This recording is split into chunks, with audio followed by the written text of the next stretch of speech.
एक लड़की की इच्छा होती है कि वह पढ़ाई लिखाई करके कामयाब बने और साथ ही अपने छोटे भाई बहनों को भी खूब पढ़ाई लिखाए। लेकिन घर की आर्थिक स्थिति इतनी अच्छी नहीं थी, पिता उसके कुछ काम धंधा नहीं किया करते थे, वह रोज दारू पी करके आते और घर में मारपीट किया करते। माँ उसकी घर की खर्च को चलाने के लिए दूसरों के घरों में जाकर के चूल्हा चौका बर्तन किया करती थी। ऐसे ही कुछ दिन चलता रहा। जब माँ के अकेले कमाने से घर का खर्च पूरा नहीं होता है, तब वह लड़की भी पढ़ाई लिखाई छोड़ देती है। वह भी सोचती है कि मैं भी कुछ काम धंधा करूं। एक दिन उस लड़की को काम मिल जाता है एक अधेड़ उम्र के व्यक्ति के घर में। वह जाती है काम करने को और उसको देख करके वह व्यक्ति उस पर मोहित हो जाता है और उसके साथ कुछ जबरदस्ती करना चाहता। तब वह लड़की वहां से अपनी जान छुड़ा करके भागती है और आकर के अपनी माँ से हुए पूरे वाक्य को बताती है। फिर माँ उसे समझाती है और कुछ दिनों के बाद उसी व्यक्ति से उसकी माँ उस लड़की की शादी करा देती है, क्योंकि वह व्यक्ति अमीर होता है। लड़की के ऊपर मानो दुखों का पहाड़ टूट गया हो। वह शादी के बाद ससुराल जाती है। पहली रात सुहाग रात में ही उसके साथ इतनी जुल्म सितम से, उसके हैवानियत से उसके पति उससे पेश आता है कि वो लड़की बेहोश हो जाती है। फिर उसके बाद जो होता है उसे सुन करके तो आप भी यकीन नहीं कर पाएंगे। पूरी कहानी जानने के लिए दोस्तों वीडियो में अंततः बने रहे। आदाब, नमस्कार, सत श्री अकाल। मैं मनोज यादव, मेरा अभिवादन स्वीकार्य। आज की कहानी एक लड़की की है। बहुत दुख भरी कहानी है जो अपने सुहाग रात में ही ऐसे हादसे को झेलती है जिसके बारे में कल्पना भी नहीं किया जा सकता। लड़की का नाम गीता होता है। गीता की उम्र महज 16 साल होती है। वह 10वीं कक्षा में पढ़ाई किया करती थी। गीता की माँ दूसरे के घरों में जा करके चूल्हा चौका बर्तन करके घर का खर्च चलाती थी और गीता के पिता नशेड़ी किस्म के व्यक्ति थे।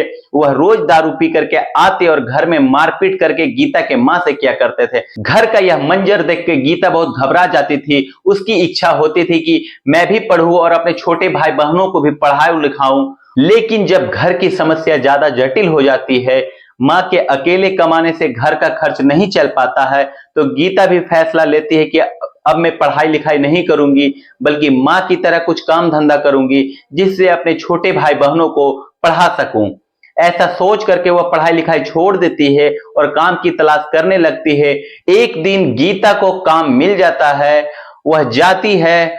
वहां पर एक अधेड़ उम्र का व्यक्ति होता है जिसका नाम होता है रंजीत। रंजीत की उम्र लगभग 50 साल होती है। वह घर में अकेला रहता है क्योंकि उसके घर में उसके अलावा कोई नहीं होता है। उसने अभी तक शादी नहीं की थी, यानी एक तरह से वो अभी तक कुंवारा ही था। पहला दिन था। गीता उसके घर में जब काम करने जाती है तो गीता के सुंदरता को देख करके रंजीत गीता पर मोहित हो जाता है। बार बार वह गीता को एकटक देखे जा रहा था। यह सब मंजर देख करके गीता को बहुत असहज लग रहा था। गीता किचन में खाना बना रही होती है, तभी रंजीत पीछे से आकर के गीता को अपने बाहों में जकड़ लेता है। गीता छुड़ाने की कोशिश करती है, लेकिन रंजीत नहीं छोड़ता है। किसी तरह वह वहां से झटक देती है रंजीत को और वह वहां से छुड़ाकर भाग आती है अपने घर पे। घर आकर के वह अपने माँ से हुए सारे वाक्यों को, हादसों को बताती नहीं है। वह यह सोचती है यहां मेरा कोई सुनने वाला नहीं है। वह अपने छोटे भाई बहन का मुंह निहारती है कि आखिर क्या करूं, यह सबको पढ़ाने के लिए मुझे तो काम करना पड़ रहा है। माँ से मैं यह सब बात नहीं बता सकती। पिता उसके ठीक थे नहीं, वह नशेड़ी थे। तब वह सोचती है इनके घर काम छोड़ करके मैं दूसरे के घर में काम करूंगी, और वह दूसरी जगह काम तलाशती है। काम उसे मिल जाता है। एक दिन वह शाम को काम से घर वापस लौटती है तो देखती है कि उसके घर के बाहर एक चमचमाती सफेद कलर की गाड़ी खड़ी होती है। गीता जब अंदर जाती है तो देखती है कि माँ चाय बना रही है और उसके ही घर में वही रंजीत बैठा हुआ होता है। उसे देख करके गीता चौंक जाती है। माँ से कहती है कि माँ, यह कौन है, यह क्यों आया है? तो माँ कहती है कि क्या हुआ? फिर गीता बताना चाहती है कि यह आदमी ठीक नहीं है और मैं इसके घर काम करने गई थी तो इसने मुझे गलत तरीके से छुआ। तो माँ उल्टा उस गीता को डांटती है, अरे कलमुही, ऐसा मत कह, यह तुम्हारे होने वाले पति है, रंजीत बाबू है, बहुत बड़े सेठ हैं, बहुत पैसे वाले हैं। मैं चाय बना रही हूं, तू जल्दी से साड़ी पहन ले और जा चाय दे करके आ रंजीत बाबू को उनके कमरे में।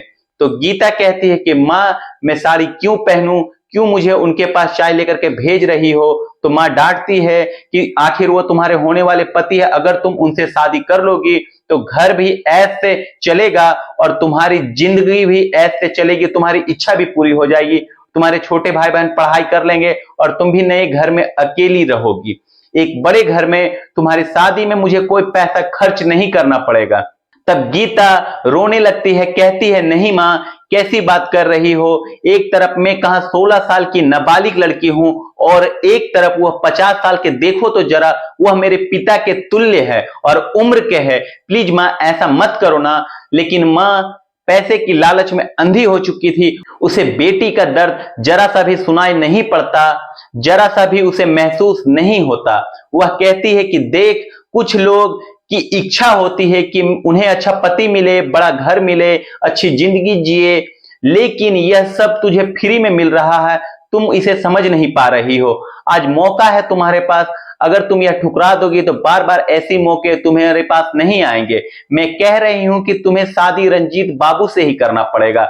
डरी सहमी गीता होती है, वह माँ की बात मान लेती है, माँ की खुशी के लिए और अपने छोटे भाई बहनों को अच्छी परवरिश, पढ़ाई लिखाई के लिए वह अपनी खुशी को कुर्बान कर देती है। फिर कुछ दिनों के बाद गीता की शादी उस अधेड़ उम्र के व्यक्ति यानी कि रंजीत के साथ कर दी जाती है।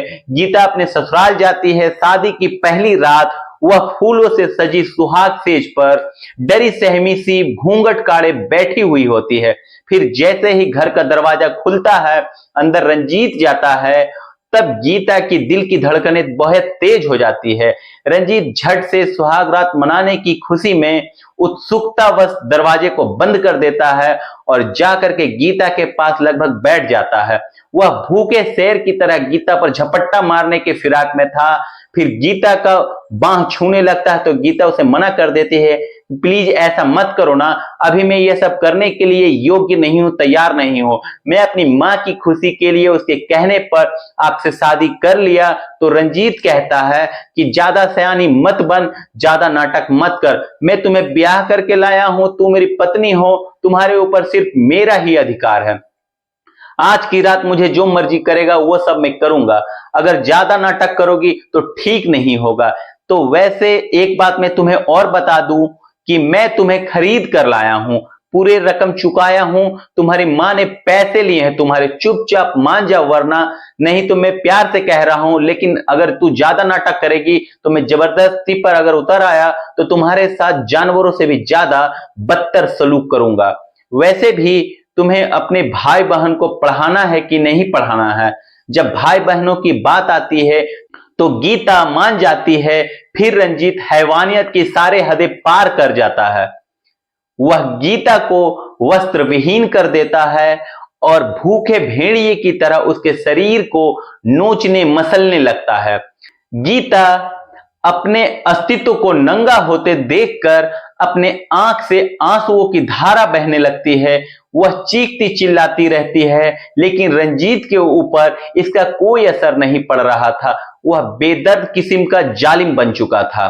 गीता दर्द को सहन नहीं कर पाती है, वह बेहोश हो जाती है। अगली सुबह जब गीता को होश आता है तब उसे दर्द के मारे रहा नहीं जा रहा था। वह जैसे तैसे करके घर के सारे कामों को निपटाती है, खाना बनाती है रंजीत के लिए और उसका टिफिन पैक करके देती है। रंजीत जब ऑफिस चला जाता है तब गीता थोड़ा चैन की सांस लेती है।